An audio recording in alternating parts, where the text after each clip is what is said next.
Hey guys, MugenLord here, and I'm back again with another video. And before we begin with today's topic, if you haven't checked out my last video where I talked about potential gameplay changes as far as party management and combat is concerned with Final Fantasy VII Remake Part 2 and how the developers could approach that scenario. So if you are interested in just hearing my opinion on that, I advise you to check it out. So let us dive into today's topic. Now, today I want to talk about something that's dear to my heart, and that's Sonic the Hedgehog. And what I want to say is Sonic Frontier, which is the most recent Sonic game that was officially announced a few months ago. Sonic Frontier is pretty much the make it or break it situation for me when it comes to supporting the mainline Sonic game. You know, this is pretty much gonna be the straw that breaks the camel's back. This Sonic has all kinds of different experiments to the point where I'm a fan of one set of games, or I'm not too crazy about this game, and it's just all over the place. It seems like they just can't figure out what to do with the character or just the series in general. So my history with Sonic is pretty much I was first introduced to Sonic since the Sega Genesis. The Sega Genesis was my first console that I owned, was the Sega Genesis, and it was Sonic 1 was included. And I've been a big fan of Sonic ever since I was a kid. I love everything in Sonic. I had Sonic sneakers, I had my Sonic doll, had Sonic blankets, I had comics, I had it all, posters, everything. So I love Sonic. Sonic's just one of my favorite video game characters of all times, besides Cloud, besides Link, and besides Ness from the Earthbound series. Sonic is like pretty much my number one, but he has pretty much fell down the list as years progressed due to all the just crazy changes that's been happening with the franchise. Now the issue is, once Mario had jumped into 3D, I was pretty much waiting for Sega's answer to how they're going to approach their own 3D take with the blue blur, because Nintendo had really knocked it out of the park with Super Mario 64. So I'm just waiting, like, okay, Sega, where's my 3D Sonic? Because I always wanted to see how Sonic would look in 3D. I mean, they tried it with Sonic 3D Blast, which was horrible. It was trash. It was garbage. And in fact, Sega Saturn had no Sonic Next Gen exclusive at all. I mean, they tried, was it the Sonic Neptune, which never happened, it never released, and that even looked horrible. But everything changed once the Dreamcast as pretty much released. And I remember I had the Dreamcast on Christmas of that year of the Sega Dreamcast that released, and Sonic Adventure 1 essentially just changed my life. It just changed how I looked at gaming. We was heading into a new generation, powerful graphics, and that opening scene for Sonic Adventure 1 just blew my mind. And the thing is, Sega had this thing when it comes to Sonic, to where each Sonic game that came out for the next generation, they always stepped up the graphics, they always stepped up the CG animation with their opening sequence. And Open Your Heart, the main theme to Sonic Adventure 1, was just phenomenal. And I couldn't believe it when I popped in Sonic Adventure 1 in my Dreamcast on Christmas Day. And when it opened up, I couldn't believe, like, is this a Sonic game that I'm playing? Like, it's such a big jump from the Sega Genesis moving into the Dreamcast. It skipped Saturn and moved straight to the Dreamcast. Such a big difference. The speed, it had voice acting, had great music. Everything that I wanted in a 3D Sonic game, Sonic Adventure 1. This is happening! And I'm like, oh man, hell with 3D Mario. This is it. This is the future. This is what I wanted in a Sonic game, and I've just been a big fan of Sonic Adventure. And then they just followed up with Sonic Adventure 2, and I love Sonic Adventure 2. One of my favorite 3D platformers of all time. And the fact is that they introduced Shadow the Hedgehog, a black hedgehog. And I remember the teaser trailer that they had, and they showed the silhouette of Shadow the Hedgehog. I lost my mind. And the fact is they had Eggman playable as well. I'm like, yo, sign me up. And I just couldn't wait.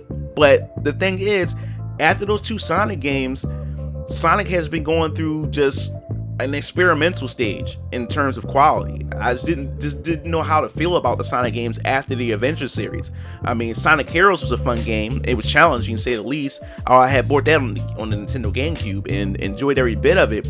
But it wasn't really the follow-up that I was hoping for. After we had left, Sonic Adventure 2 had left such a big impression on me, you know, growing up. And this is during the time that I finally, you know, left middle school. Now I'm in high school now, and Sonic Adventure 2, especially the way it ended, I just couldn't wait to see how Sega would have an answer for that. Especially, is Shadow dead? Is he alive? It has such a nice storyline, especially for a kid's game. It was very dark in a way. And I just haven't been a fan ever since. And then after Sonic Heroes, Shadow the Hedgehog was revealed. Now I'm like, okay, is this definitely going to be the follow-up to Sonic Adventure, that I've been looking for? And then Shadow the Hedgehog had pretty much disappointed me. Matter of fact, it was so awful. Like, I had got it on Christmas. I popped it into my GameCube, played the first level, and I just turned it off. I was just disgusted. The game was just trash.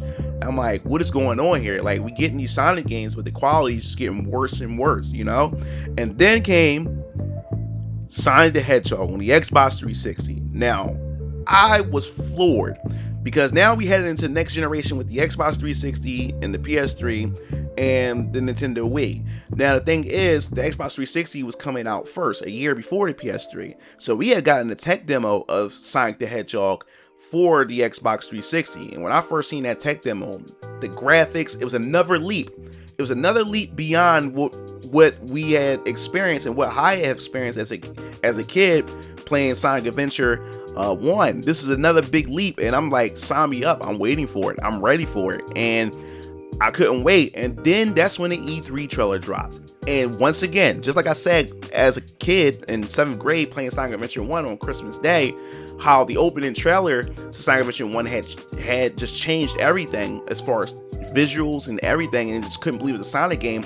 The same thing has happened with the E3 trailer when they showed the opening to Sonic the Hedgehog for the Xbox 360.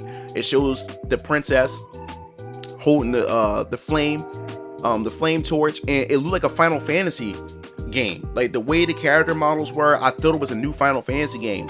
But the moment I heard Eggman's voice and I seen a new 3D render of Eggman and how realistic he looked, I was flabbergasted. Like, I couldn't believe it. My jaw just dropped to the floor. I was like, yo, this game looks beautiful. I just couldn't wait. I just kept thinking about the game. And I remember it after seeing that trailer. I said, yo, man, I gotta get me an Xbox 360 for the holidays so I can get my hands on this game. And then the game had finally released. It finally released, and the game was trash. Glitches all over the place. The load times were bad.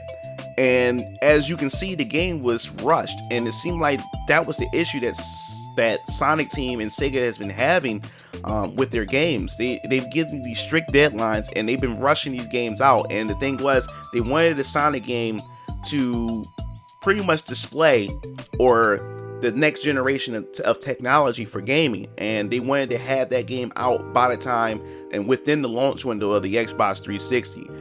And I was just disappointed, man. Like, I played the first level on Christmas Day, and on my Xbox 360, and I wish I had video footage that you could just see my reaction, the disappointment, because I saved a lot of money up to get an Xbox 360 myself for Christmas, and I was just disappointed. And I bought the game, and I just couldn't believe what I was playing and what I was witnessing. And my excitement for the mainline Sonic games was just beginning to dwindle, And then ever since that ever happened, we never heard anything, from Sega and Sonic team. They've been kind of quiet as far as 3D Sonic games after Sonic the Hedgehog and the bad reviews and the backlash they received from, fans and everything. And then out of nowhere, years later, they randomly dropped a Sonic Unleashed gameplay trailer. It was just so random. It wasn't even like a cinematic trailer. It was just gameplay. They just dropped. And it looks like they found a way. They found a formula that worked for Sonic, because it had its traditional 2D side scrolling mixed in there along with 3D Sonic gameplay. And I was super hyped for this. And once the trailer came out and they revealed that Sonic was going to turn into a werehog, I'm like, what? We finally get, a new twist or a new take on Sonic, a redefined take on the 3D Sonic formula. And then now they add a gimmick to it, which is the werehog. And the werehog alone was the reason why I say, I'm not going to even buy this one, because I know I'm not going to play it as much. So my brother DX Strike, my little brother, he had gotten the game, and he enjoyed it for what it was. And I ended up playing his Sonic Unleashed, and I liked it. The only thing is, like, the tone changed. I don't know why they did this, but Sonic Adventure in that series, even though it was a kid's game, it still had some dark and more mature undertones that's found in the game in terms of the story. And I know people don't play Sonic games for story, but I like my Sonic games that have story in it, especially now that we stepping into next generation consoles, next generation technology. I want my games to evolve a bit, especially Sonic, because there's a lot of potential with the Sonic, franchise, with the Sonic character, especially if story writers can make great Sonic stories with the comic books. Why can't they do that for the games? And it seemed like the tone has took a definite switch moving in when it came into Sonic Unleashed. It didn't feel as serious as the Adventure series or anything that was previously released before Sonic Unleashed.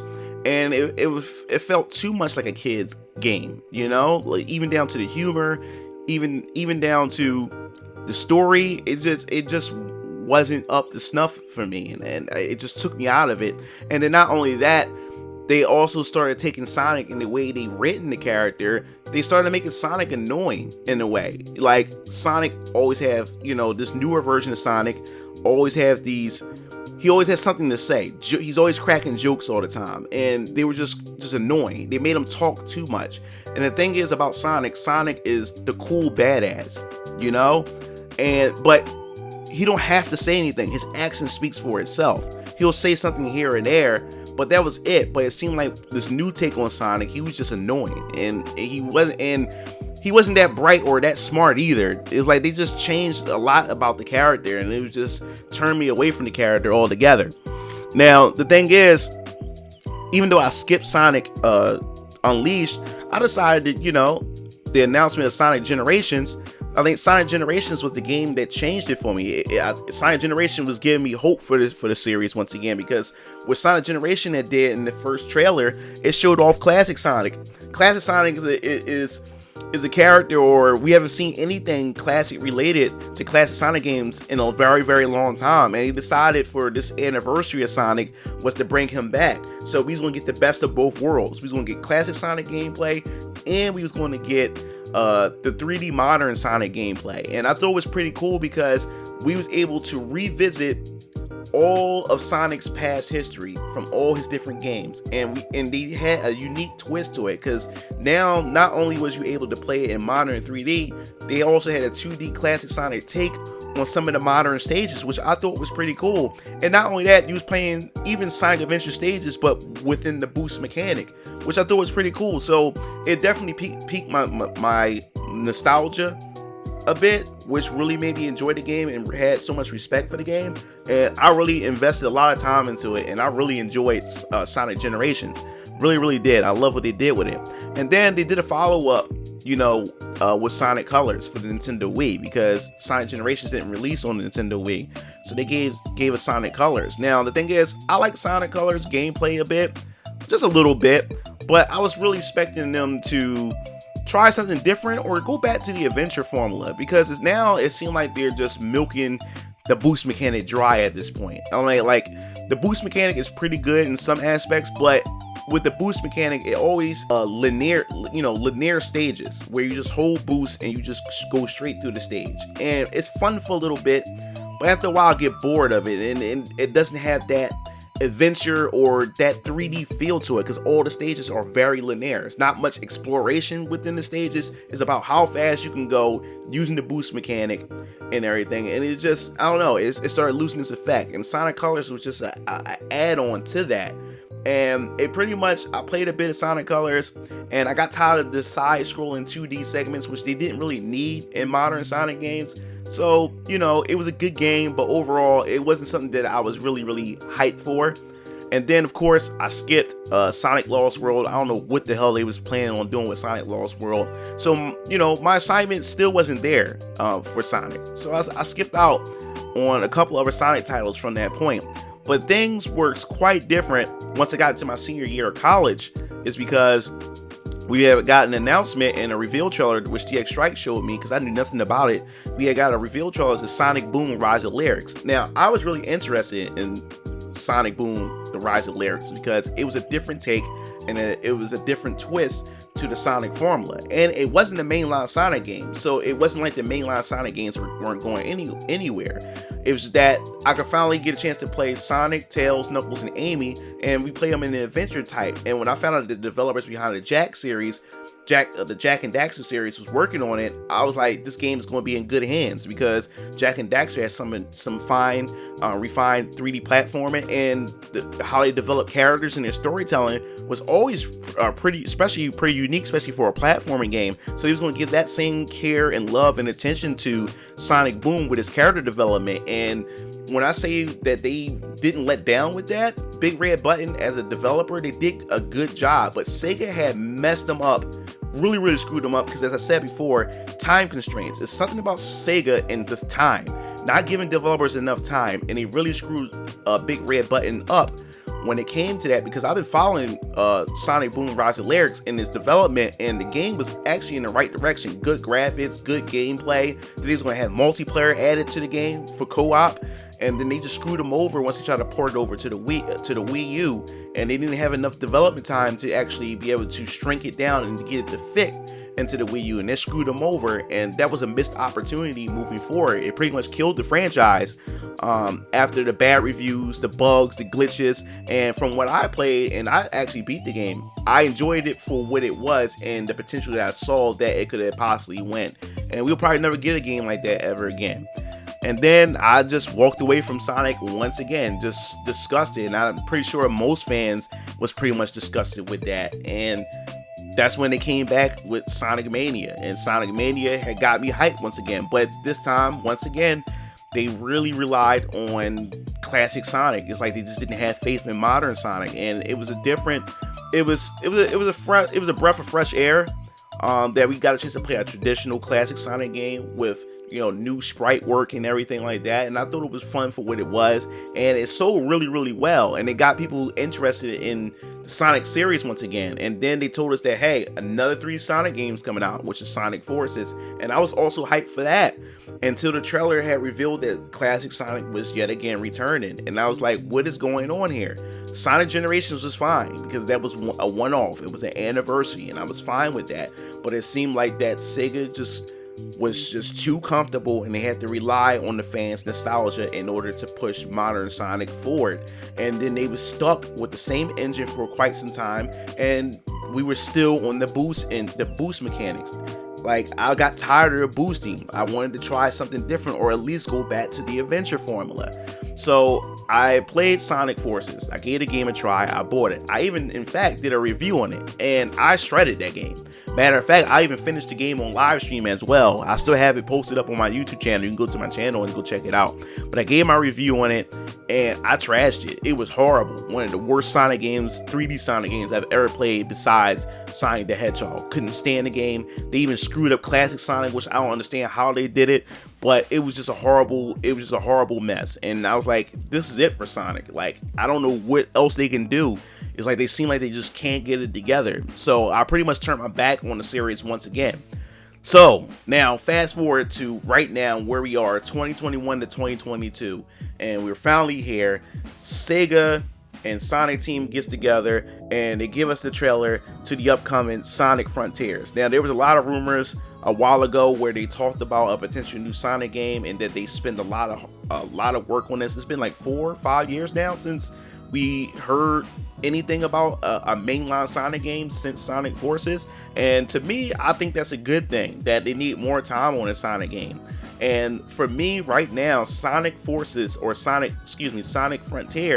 is the last front lines for whether or not I'm going to continue to support this series. They have a lot to prove at this point, you know, with a mainline Sonic game. And from what we've seen from the trailers of what they showed, it's like they're going with a more open world approach, and a lot of fans have always wanted an open world Sonic game. And I think the struggles with Sonic going into 3D compared to Mario is how can you still keep that same same Sonic feel as far as gaining momentum and speed and understanding the level, so you can continue to keep that momentum and speed, so you can clear the level as fast as you can. How are you able to keep that essence of Sonic within a 3D environment? And then on top of that, how can you approach a 3D Sonic game when it's open world, where there's no linear paths, or a path where Sonic is constrained to a certain track, or a path? How can you make this work? And I'm very curious with this approach, because once again, Sega and Sonic team never lets us down when it comes to presentation of a Sonic game. The game and what they showed so far look gorgeous. Big open field, kind of reminiscent to what we've seen in Legend of Zelda Breath of the Wild. And it seemed like they took a lot of inspiration from that as well, and have a day and nighttime cycles when it comes to this game. And the thing that looks funny about this as well is that Sonic looks so out of place, because the environments look so gorgeous, so beautiful, and then yet they kept Sonic model kind of like the same. They didn't give him no fur or try to make him as detailed as possible to blend in. But I'm just gonna have to wait and see before I actually criticize it, because we don't really have any details, really limited details going into this game. And I think the thing is, they need to show something right away before fans, how fans get when they don't have enough information. They start speculating too hard, and they start coming up with all these theories, and then the game ends up having to compete with everybody's expectations, or false expectations that everybody did to hype themselves up. And then if whether the game is good or not, or whatever, the game's gonna be judged based on the expectations that people have set before the game has even released and everything. So I really hope that this is it for Sonic, that they turn things around. And it seemed like that they are trying to somewhat take this much more seriously. They have also got one of the writers who write for the comics, for the Sonic comics. They got him to write the story for the game, so that also sounds like a good thing as well. What's his name? Ian Flynn. That's what I think his name is. Ian Flynn. I could be wrong. Leave that in the comment section below. Correct me if I'm wrong. But yeah, Ian Flynn on it, so he's working on it, which is a good thing. So you might get a much more mature, or a little bit much more darker story tone, instead of that lighthearted, childlike type of feel and tone to the previous titles. So we just want to wait and see how they will approach that. And I want to know how they're going to do combat. Are they going to introduce some elements of Sonic Boom's combat, where Sonic actually have melee attacks and combos and everything? Will they add that to his arsenal? And will we have other playable characters, so we can have that Sonic Adventure feel to it? So are we going to get a bit of everything? Are they going to mix some Sonic Boom Rise at Larry's type of gameplay to it, along with Sonic Adventure gameplay, and also some boost mechanic gameplay mixed in there? So I'm really, really curious. And I think that's the thing that's really making me hold on to some hope, is because it seems like the team this time is taking this really, really serious, and saying they really want to get this right. And I believe they need to get this right, because I really believe that if they fail this, I believe that's it for Sonic. There's no coming back. I think Sonic at this point, he's going to just be reduced to just mobile games, comics, and movies at this point. So hopefully that doesn't happen. I definitely want to hear your thoughts, because I'm wrapping this video up. What do you think about Sonic Frontiers? Do you think this is it? Do you think this is make it or break it for Sonic, as far as being a series, an ongoing series on consoles? Or do you think that this game is going to be just fine? Do you think that they are going to knock it out of the park this time? I definitely want to hear your thoughts in the comment section below. If you like the video, hit that like button, hit the subscribe button. And if you also want to stay up to date for more Sonic discussion videos, definitely hit that bell to be notified. This is MugenLord signing off. I'll see you game fiends later. Peace out.